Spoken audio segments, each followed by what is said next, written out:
पंचायत चुनावों का बिगुल बज गया है। हर किसी ने चुनावी ताल भी ठोक दी है। सोशल मीडिया प्लेटफॉर्म पर इच्छुक उम्मीदवार अपनी अपनी दावेदारी जता रहे हैं। वहीं ढलियारा वार्ड से भी दर्जनों दावेदार सामने आ रहे हैं। समाज सेवी पुष्पेंद्र शर्मा भी इस चुनावी समर में कूद गए हैं। पेशे से पत्रकार पुष्पेंद्र शर्मा ने कहा कि यह चुनाव विकास के नाम पर लड़ा जाएगा। उन्होंने कहा कि मैं समझता हूं कि दलगत राजनीति से ऊपर पंचायत चुनावों को देखना चाहिए। ढलियारा वार्ड से जिला परिषद के उम्मीदवार पुष्पेंद्र शर्मा ने कहा कि उनका मुख्य मुद्दा विकास रहेगा। वह इसके अलावा सरकार की योजनाओं को धरातल पर उतारने के लिए भी वचनबद्ध रहेंगे। उन्होंने कहा कि विकास की अंतिम पंक्ति तक पहुंचाने का जिम्मा रहेगा, जिसे पंचायती राज बेहतर तरीके से कर सकता है। उन्होंने नौजवानों, बुजुर्गों व माता बहनों से खुलकर साथ देने की अपील की है। उन्होंने कहा कि गौवंश व किसान के लिए बेहतर कार्य किया जाएगा। उन्होंने कहा कि किसान की समस्या गौवंश है, किसान अपने खेतों में काम नहीं कर पा रहा है। पुष्पेंद्र ने चुने हुए प्रतिनिधियों पर यह आरोप लगाया कि वे गौवंश के लिए काम करने में अभी तक असफल रहे हैं। उन्होंने कहा कि किसानों की कई एकड़ जमीन बंजर पड़ी है। उन्होंने कहा कि जो किसान कुछ बीजता भी है तो उसे गौवंश उजाड़ के रख देता है। उन्होंने कहा कि गाँव स्तर पर इस ओर ध्यान देने की जरूरत है।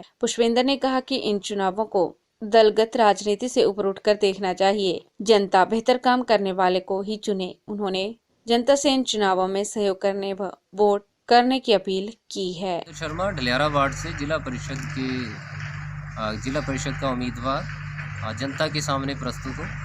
मुद्दे तो हर बार विकास को लेकर ही रहते हैं।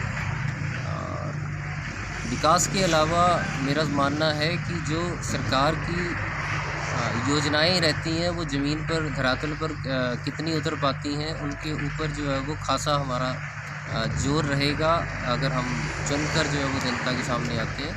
और ये जो विकास है वो आखिरी पंक्ति तक पहुंचाने का जिम्मा जो है वो पंचायती राज जो है वो बेहतर तरीके से कर सकता है। और 5 वर्ष तक तो मुझे लगता है कि जनता जो है उसके ध्यान में भी, और जनता जो है वो खासी जो है वो मुद्दों और कार्यों को लेकर ही जो है वो अपने पसोपेश में रहती है कि क्या कार्य हुआ है, नहीं हुआ है। तो मुझे लगता है कि ये एक अच्छा समय रहता है कि अगर हमें लगता है कि काम पूरे नहीं हुए तो हमें खुद जो है वो आगे बढ़कर जो है वो इस जिम्मेदारी को उठाकर आगे आना चाहिए। PITV news bureau report, Dehra.